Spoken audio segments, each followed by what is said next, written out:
या पावसाळ्यामध्ये गरमागरम कुरकुरीत मिरचीची भजी दाखवणार आहे। याला तुम्ही पकोडे म्हणू शकता किंवा मिरचीचे वडे म्हणू शकता। ही मिरचीची भजी तुम्ही ताटातही वाढून घेऊ शकता किंवा एका बाजूला चहा आणि मिरचीची भजी, तर असा तुम्ही बेतही करू शकता। तर वेळ न घालवता रेसिपीला सुरुवात करूया। नमस्कार, मी ज्योती, ज्योतिष किचन मध्ये सर्वांचं खूप खूप स्वागत आहे। चला तर रेसिपीला सुरुवात करूया।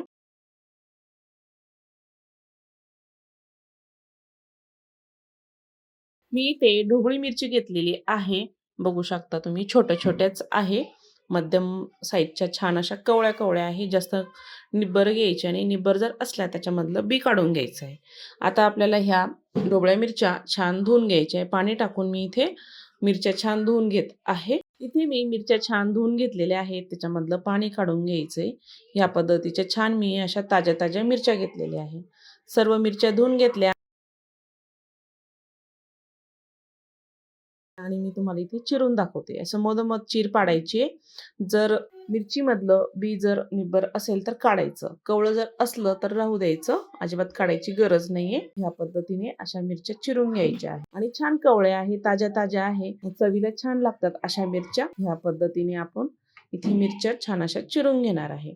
मस्त पावसाळ्यामध्ये पाऊस चालू झाला ना, तर अशीच काहीतरी तळलेलं खावंसं वाटतं, तर ह्या पद्धतीने आपण मिरची वडे किंवा मिरचीची भजी तयार करणार आहोत। मी इथे छान मिरची चिरून घेतलेली आहे।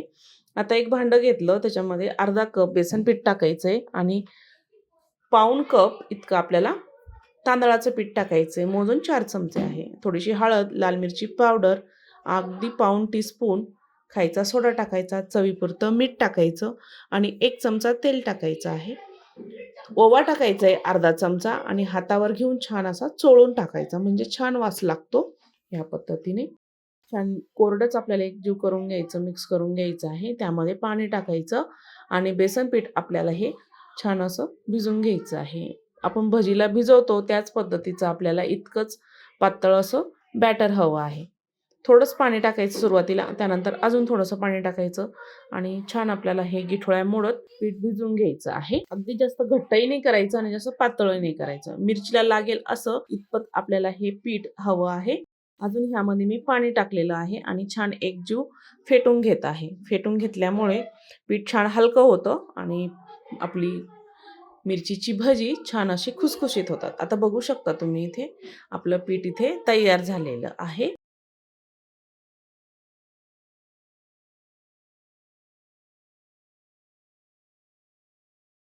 इतपत आपल्याला असं पीठ हवं आहे। आता मी इथे एक मिरची घेतली, तुम्हाला अशी देठ धरायचा आणि त्याच्यामध्ये बुडायची आणि तशीच धरून तेलामध्ये सोडायची आहे ह्या पद्धतीने।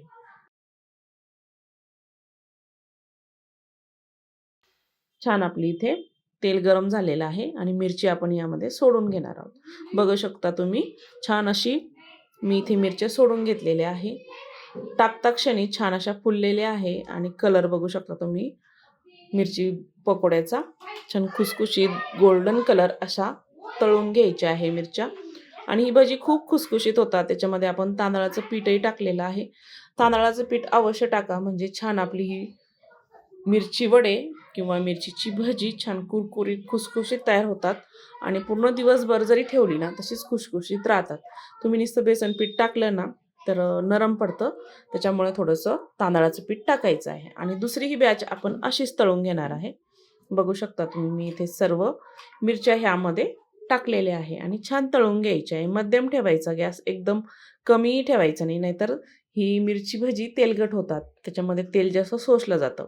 त्यामुळे इथे थोडं मध्यमच ठेवून थोडं कडकच तेल हवं आणि त्यानंतर तळून घ्यायचे आहे। गोल्डन कलर येईपर्यंत तेल छान निथळून आपल्याला ह्या मिरच्या एका ताटामध्ये काढून घ्यायच्या आहे। या पद्धतीने छान इथे आपल्या मिरच्या तळलेल्या आहेत। आजची मिरचीची भजीची रेसिपी आवडली असेल तर ज्योतिष किचन चॅनलला हक्काने सबस्क्राईब करा, बेल आयकॉनला क्लिक करा, म्हणजे नवीन रेसिपीचे नोटिफिकेशन सर्वात आधी तुम्हाला मिळेल।